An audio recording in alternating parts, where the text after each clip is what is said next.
Jadi dari prinsip Carnot yang pertama bahwa efisiensi mesin yang reversible itu selalu lebih tinggi daripada mesin yang tidak reversible. Yang kedua, semua mesin reversible itu memiliki efisiensi yang sama dengan mesin reversible yang lain. Dengan catatan tadi prinsip yang pertama dan kedua bahwa kedua mesin tersebut bekerja di antara dua kantor yang sama. Dari penurunan prinsip Carnot, kita lihat bagaimana suatu penentuan nilai efisiensi itu merupakan fungsi dari suhu saja, yaitu suhu tandon tinggi dan suhu tandon rendah. Yang fungsi suhu tinggi suhu tandon rendah itu berkaitan dengan kalori yang dilepas dan kalori yang diserap. Jadi rasio antara kalori yang diserap dengan kalori yang dilepas ya itu merupakan fungsi dari temperatur dari masing-masing sumber kalori tersebut atau sumber tandon tersebut. Nah, hubungan ini hanya ditunjukkan oleh siklus, sebenarnya ditunjukkan oleh siklus Carnot. Dan itu secara teoritis siklus Carnot yang memiliki efisiensi thermal yang paling tinggi dibandingkan dengan siklus-siklus yang lain. Nah, ini juga hanya menunjukkan bahwa bagaimana suatu susunan mesin ya, bagaimana suatu skala termodinamik ini artinya gini, kemarin kita sudah membahas skala suhu absolut dan skala suhu termodinamik, kita bicara termodinamika, kita bicara termometer gas, di mana termometer gas menunjukkan penunjukan skala temperaturnya tidak bergantung pada zat gas atau sifat termometer gas tersebut gitu. Sehingga dari situ kita bisa menentukan rumusan dari skala suhu absolut. Nah, dengan menggunakan penentuan nilai efisiensi mesin kalor, maka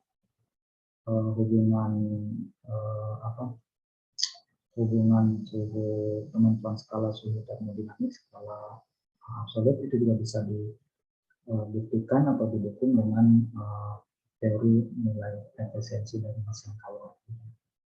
Ini ilustrasinya seperti ini. Meskipun kita punya lebih dari 2 mesin kalor yang susunannya misalnya yang satu ini katakanlah seri, kemudian ada paralel yang lain, tapi tetap nanti dari perumusan-perumusannya menunjukkan bahwa hubungan antara kalor yang diserap dengan yang dilepas untuk sistem kombinasi tadi, asalkan keduanya bekerja di antara dua kantor yang sama dan seluruh mesin itu merupakan mesin yang reversible gitu ya, maka nanti fungsi-fungsi yang menunjukkan hubungan antara kalor yang diserap dengan kalor yang dilepas itu semuanya ditentukan dengan fungsi-fungsi temperatur.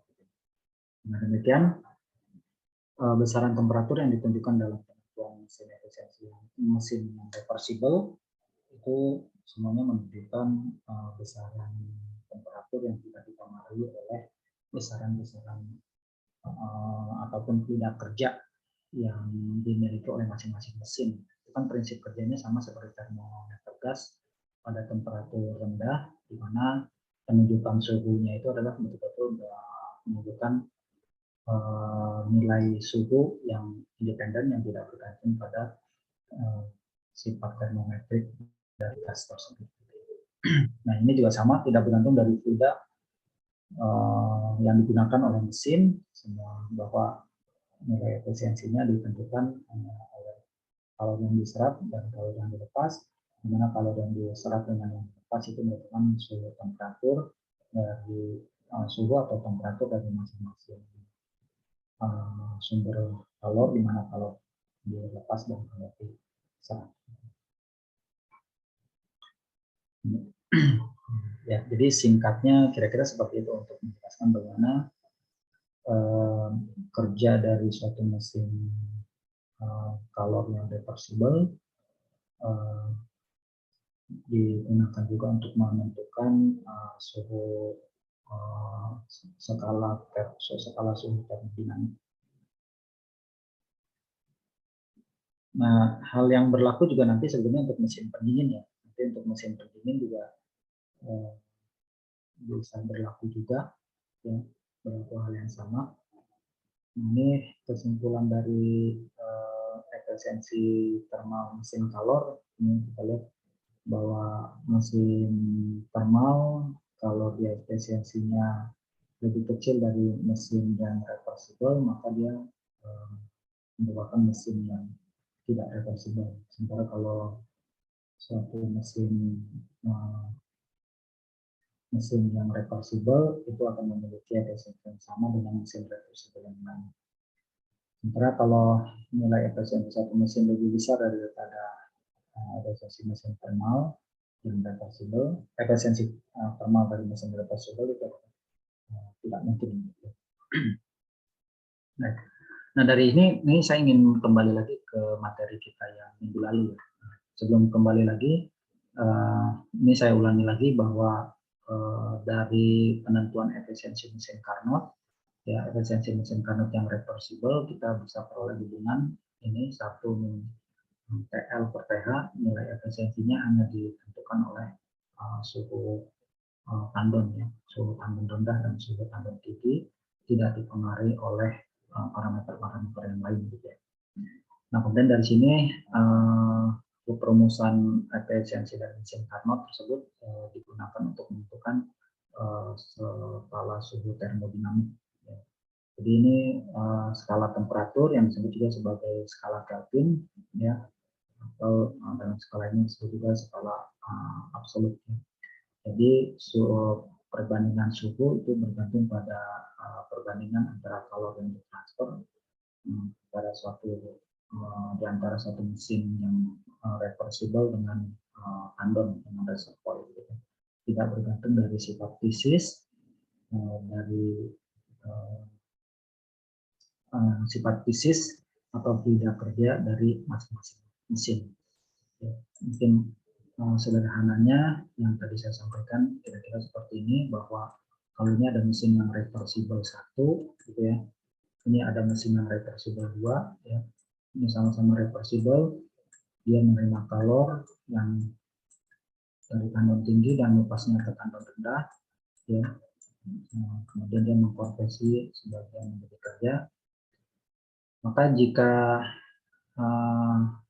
Maka efisiensi dari kedua mesinnya itu adalah sama, tidak peduli katakanlah yang satu dia menggunakan uap pertama, yang satu misalnya menggunakan uap solar, kira-kira seperti itu ya gambarannya. Karena mesin kerja kerjanya itu katanya satu ada BBM jenis pertama dan satu jenis pertalite, ya, dan sebagainya.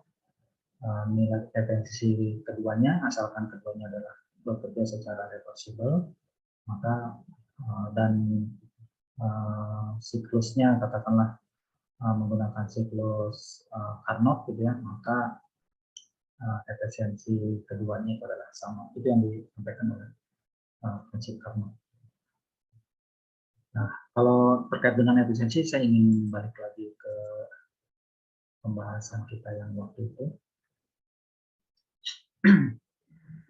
Kemarin kita membahas kalau misalnya di antara dua, ya, untuk membuktikan, ya, katakanlah kalau yang satu ini mesin yang irreversible, ya, yang kemarin kita bahas, ya, yang satu ini mesin yang reversible, gitu kan. Kemudian ini bekerjanya sama, dia menyerap kalor dari tandon tinggi sebesar QH, gitu ya. Yang ini tandon tinggi suhunya TH, gitu ya. Yang ini juga dia menyerap sebesar QH, ya. Mungkin ini saya kasih tanda, ini QH ref, ini QH iref, gitu ya. Ini yang tidak reversible. Nah, kemudian ini kalor yang dilepas, ini adalah QL, gitu ya. QL ini bersuhu tandonnya adalah TL. Ya. Nah, ini TL untuk iref, gitu ya, yang tidak reversible, gitu ya. Nah, kemudian yang ini Kalor yang dilepasnya pada tandon rendah flow QL per reversible. Ini menghasilkan kerja yang reversible gitu ya. Ini menghasilkan kerja yang tidak reversible. Nah, kemarin kita menguji prinsip Carnot yang pertama ya. Prinsip Carnot yang pertama kan efisiensi mesin yang tidak reversible itu lebih kecil ya. Atau kebalik ya, efisiensi prinsip Carnot yang pertama apa? Kebalik nggak? Ya. Terbalik ya kalau nggak salah ya. Prinsip yang pertama itu satu, efisiensi mesin yang reversible ya itu lebih besar daripada efisiensi mesin yang tidak reversible, gitu ya prinsip yang pertama. Halo, tolong dikonfirmasi, lihat lagi. Halo. Iya Pak, irreversible lebih besar daripada reversible. Iya, yang reversible lebih besar daripada reversible. Ini yang sama-sama reversible, dia sama ya prinsip yang kedua. Semua mesin reversible yang bekerja di dua tandon yang sama dan memiliki efisiensi yang sama. Ini katakan mesin reversible yang pertama, mesin reversible yang kedua. Nah, kemarin kita dari buku kan ini kita ingin membuktikan yang ini ya, membuktikan yang ini dengan mengasumsikan efisiensi mesin yang tidak reversible itu lebih besar daripada efisiensi mesin yang reversible, gitu ya. Ya, kita buktikan, asumsikan ini, kemudian yang ini tidak reversible, ini dengan asumsi ini juga QH rep itu sama dengan ya QH yang irep, jadi kedua mesin menyerap kalor yang sama sebesar QH ya, jadi QH irep dengan QH rep itu sama. Ya. Kemudian karena yang ini mesinnya reversible, maka prosesnya bisa kita balik dengan tanpa adanya merubah besaran-besaran yang lain gitu kan ya. Kalau dia memang bersifat reversible. Jadi kalau ini kita balik, sistemnya bukan lagi menjadi mesin kalor tapi mesin pendingin, ya. Kemudian keduanya kita jumlahkan, maka kita dapatkan yang kalor yang diserap ini jadi saling menghilangkan gitu ya. Jadi kalau ini karena ini sama, maka tadi kita pakai konsisten aja. Kalau yang mesin yang tidak reversible, kalau kalor yang diserap dia kan positif ya. Kalor yang diserap itu positif, ya di pihak rep gitu kan ya. Kalau karena ini tadi prosesnya dibalik ya, mesin yang ini prosesnya dibalik, dia jadi melepaskan kalor ke tandon tinggi, menyerap kalor dari tandon rendah, dan kerja dilakukan pada sistem. Ini kita balik ya, ini W rep-nya, ya. Ini Q rep-nya, gitu. Menjadi mesin pendingin gitu. Yang ini QL rep-nya ya. RF-nya. Jadi kalau kalor yang dilepas itu adalah negatif gitu ya. Kalau kalor yang diserap atau positif gitu. Jadi kalau ini kita jumlahkan, yang tidak reversible karena dia diserap positif, ini karena kita balik dia menjadi dilepaskan, ini jadi diambil ya. Diambil ref. Ya, kan. Hasilnya tentunya adalah karena QH irreversible dengan QH reversible sama, ini berarti 0 gitu ya. 0. Asumsi yang kedua, tadi karena ini sama, maka karena tadi kita asumsikan mesin tidak reversible itu efisiensinya tinggi, lebih tinggi daripada yang reversible, maka tentunya kita bisa katakan kalor yang dibuang mesin yang tidak reversible itu lebih kecil gitu kan, dibandingkan dengan kalor yang dibuang oleh mesin reversible. Berarti kalor yang dilepas tadi dia negatif gitu ya, jadi negatif QL yang tidak reversible gitu ya.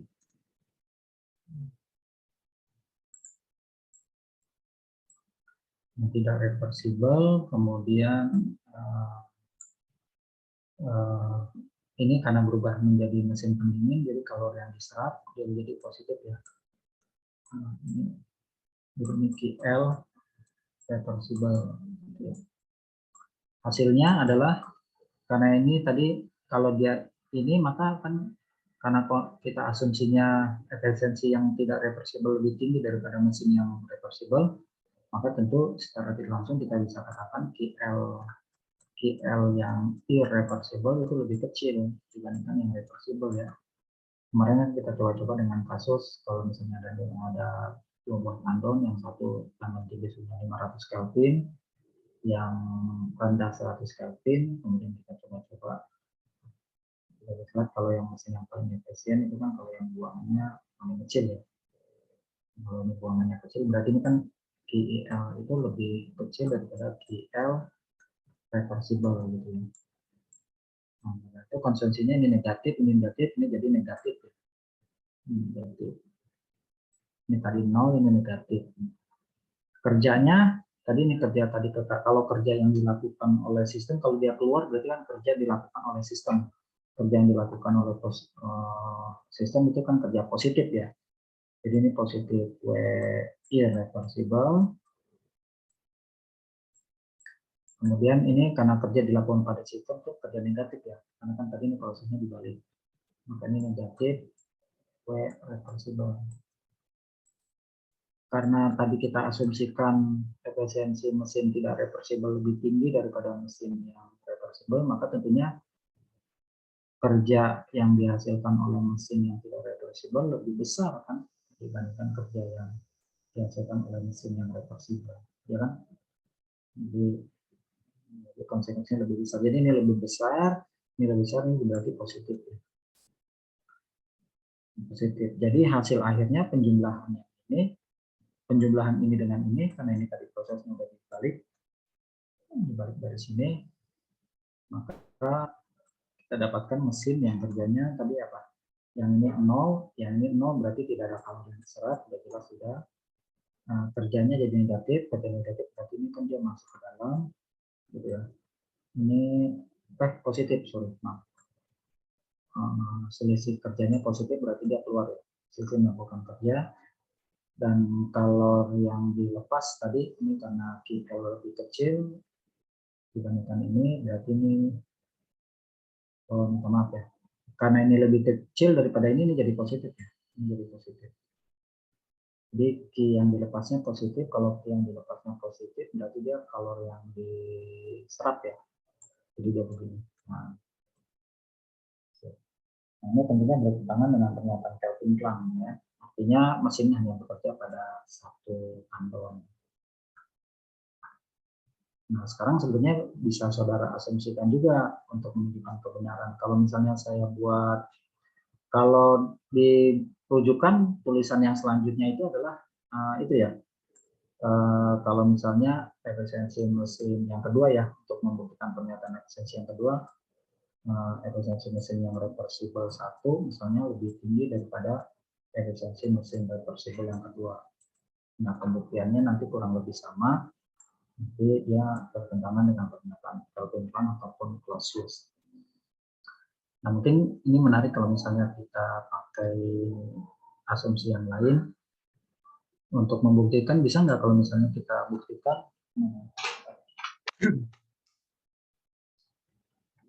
buktikan misalnya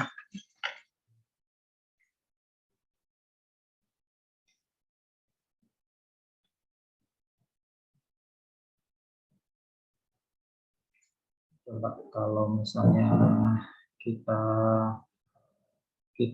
asumsikan kalau misalnya ininya tidak atau kita asumsinya bisa dari efisiensinya ataupun bisa dari besaran kalori yang dilepas ataupun yang diserap ataupun kerja yang dihasilkan ataupun kerja yang diperlukan gitu ya. Kalau misalnya ini kalau kita asumsikan efisiensi mesin yang tidak reversible lebih kecil daripada mesin yang reversible ya gimana? Kalau misalnya kita asumsikan mesin yang tidak reversible itu lebih kecil daripada efisiensi mesin yang reversible. Coba kalau ini kita asumsikan ini, ya, pertama kita masih tetap mengasumsikan kembali bahwa kalau yang diserap kedua mesin itu adalah sama. Kalau ini sama, ini berarti kan jadi 0 gitu ya. Ya. 40 menit.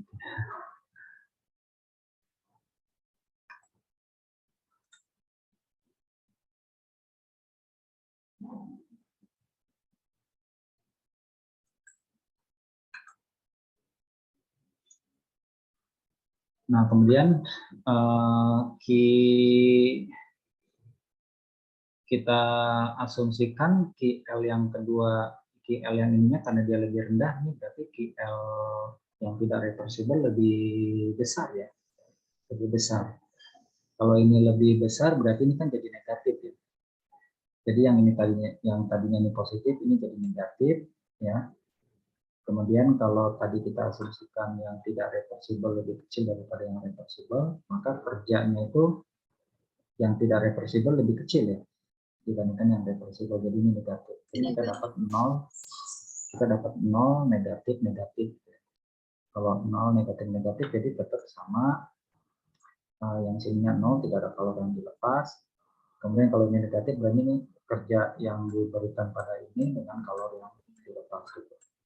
Dan ini juga tentunya bertentangan dengan prinsip dengan pernyataan Kelvin Planck gitu ya, bahwa tidak ada mesin yang bekerja dan hanya menggunakan satu tandon gitu. Ini kan hanya tandon rendah saja. Nah, yang asumsi-asumsi lain juga kita boleh buat ya. Tapi untuk membuat asumsi-asumsi yang lain, maksudnya kemarin kan tugasnya saya minta silakan untuk menguji kebenaran prinsip Carnot. Kalau di buku itu kan dicontohkannya adalah diasumsikan efisiensi mesin yang tidak reversible lebih tinggi daripada mesin yang reversible. Penjelasannya ada kan gitu. Terus nanti di paragraf selanjutnya itu ada penjelasan untuk membuktikan bahwa efisiensi mesin reversible itu sama dengan efisiensi mesin reversible yang lain asalkan kedua mesin tersebut bekerja pada dua kandungan yang sama. Ada penjelasan di bawah. Nah, ini saya menambahkan aja untuk coba membuat coret-coretan seperti ini. Untuk membuat asumsi tentunya harus didasari pada ini ya, pada kondisi-kondisi yang memang sesuai gitu ya. Contohnya gini, kalau misalnya kita asumsikan efisiensi mesin tidak reversible lebih kecil daripada mesin yang tidak reversible, maka tentunya kita jangan mengasumsikan misalnya QL yang tidak reversible lebih kecil dibandingkan mesin QL dari mesin yang reversible, karena kalau efisiensinya, karena semakin kecil QL maka mesin itu akan semakin tinggi efisiensinya, ya kan? Jadi kalau kita udah asumsi di awal ini, maka konsekuensinya asumsi yang lain juga harus kita sesuaikan supaya nanti sesuai. Demikian juga kalau kita asumsikan tadi mesin yang tidak reversible lebih tinggi dibandingkan mesin yang tidak reversible. Ya, kita kondisi kalau ini lebih tinggi berarti QL yang dilepas oleh mesin yang tidak reversible lebih kecil.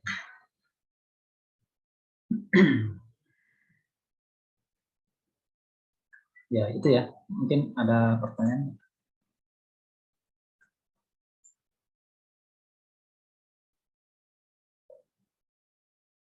Silakan di sisa waktu 10 menit. Ya itu ya. Nah selanjutnya kalau udah, ini hanya tambahan-tambahan aja, mudah-mudahan tadi bisa ditangkap ya apa yang saya coret-coret tadi terkait dengan pembuktian prinsip Carnot ya, terkait dengan bahwa efisiensi mesin yang tidak reversible itu selalu lebih kecil dibandingkan mesin yang reversible. Karena mesin yang reversible itu selalu sama efisiensinya dengan asumsi-asumsinya waktu itu mesti diingat waktu kita coret-coret misalnya tandon tinggi, ya ini tandon tinggi, ini tandon rendah, ini ada mesin, silakan mesinnya mesin 1, ini suhunya kita pakai 500 gitu kan ya. Ini kita pakai misalnya 100 ya, ini 100 Kelvin, ini 500 Kelvin, kemudian hitung tadi efisiensinya kan 1 min, ini pH ya kan. Ini TL ya, saudara hitung dulu kalau ininya 100 dibagi 500 berapa gitu kan ya. Kemudian kalau coba saudara turunkan dari 100 ke 50 misalnya ya, katakanlah kalor yang dilepasnya turun setara dengan penurunan suhu 50 Kelvin ya, menyerupai 500 dibandingkan dengan peningkatan kalau misalnya suhu tandon tingginya kita naikkan ini 100 misalnya dibagi ini misalnya 550 ya, waktu kan ini udah coba hitung ya. Untuk melihat sensitivitas bagaimana peningkatan efisiensi itu lebih signifikan kalau kita memperkecil kalori yang dibuang, bukan dengan cara bagaimana kalau kalori yang diserap itu diperbesar. Nah, ini peningkatannya kan kalau ini nanti bisa 90-90% efisiensinya. Kalau ini keadaan awalnya katakanlah efisiensinya 80%, kalau kalori yang dibuang itu efisiensinya bisa 90%, tapi kalau kalori yang diserap itu dinaikkan ya, misalnya ini naiknya kan hanya sekitar 81 atau 82%. Nah, jadi dengan menggunakan data-data seperti ini, tadi saudara bisa membuat asumsi-asumsi yang tadi saya sampaikan. Kalau untuk membuktikan prinsip Carnot.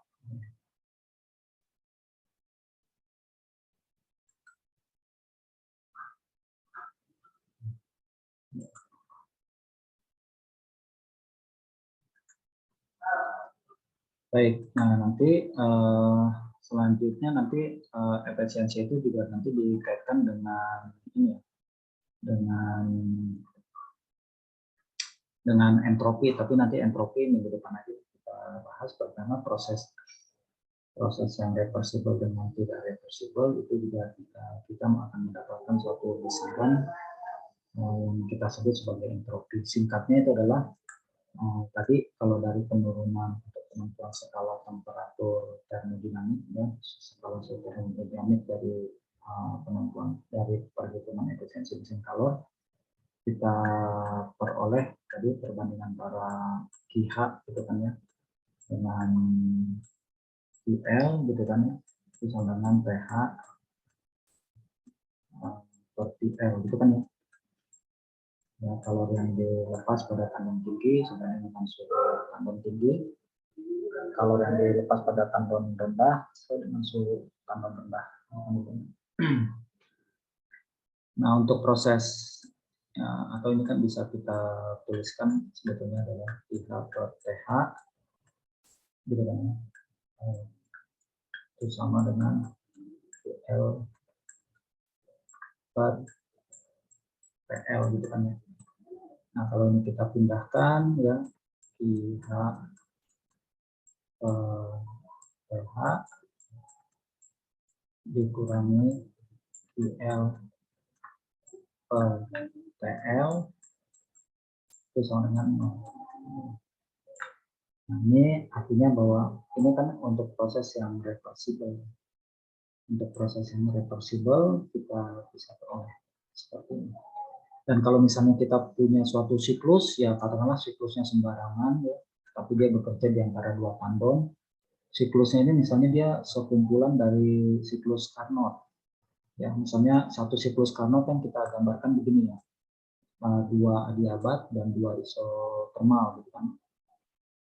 Kemudian terjadi sekumpulan kita proses di antara dua tandon itu dalam mesin adalah sekumpulan dari siklus-siklus Carnot.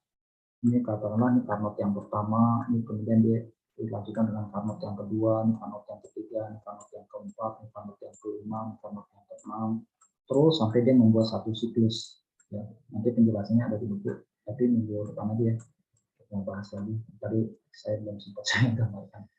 Mungkin bisa dilihat juga materi-materi yang tahun lalu kami share. Jadi misalnya saya ada sekumpulan dari siklus Carnot yang membuat satu siklus besar gitu ya. Nah, kemudian dengan analisis secara ini ya, nanti ini kita punya penjumlahan. Nah, nanti kita punya total hubungan untuk suatu proses siklus seperti ini kan, ini sama dengan 0.